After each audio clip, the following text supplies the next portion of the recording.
aflitos. Ele é Deus, é poderoso, o Rei das nações.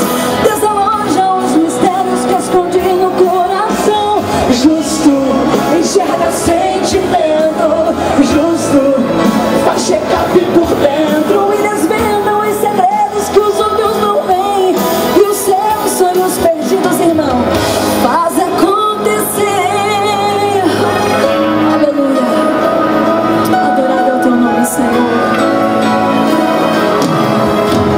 Duas mulheres ali chegaram chorando, de frente àquele rei, logo foram falando: o vivo é meu filho, dele é quem morreu. A outra também disse: esse filho é meu. Estava em meu seio quando acordará, e a criança dela morta já estava. Por isso, Rei, te peço, julga o meu favor.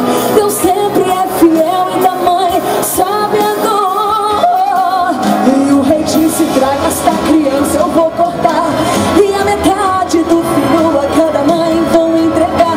E uma espada afiada o Rei desembanhou, e uma daquelas mulheres suplicando então falou: entreguem o meu filho a outra, melhor que eu vê-lo morrer. Salomão se levantou e o veredito fez saber. Entregou o menino àquela mãe e disse: moço, somente o amor de mãe teria a tal decisão. Justo, revela o escondido. Justo, socorre os aflitos. Ele é Deus, é poderoso, o Rei das nações. Desaloja os mistérios que esconde no coração. Justo, enxerga sentimento.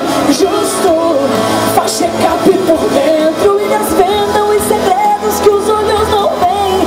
E os seus sonhos perdidos faz acontecer. Justo, revela o escondido.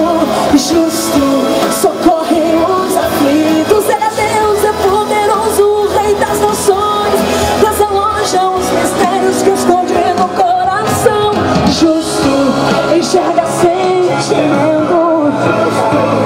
Faz check-up por dentro e desvenda os segredos que os olhos não veem. E os seus sonhos perdidos, se você crer, faz acontecer. O nosso Deus é justo. Deus abençoe vocês em nome do Senhor. Glória a Deus. Se vocês quiserem me dar um abraço, eu vou estar aqui no estande da MK, bater uma fotinho. Convido você para entrar.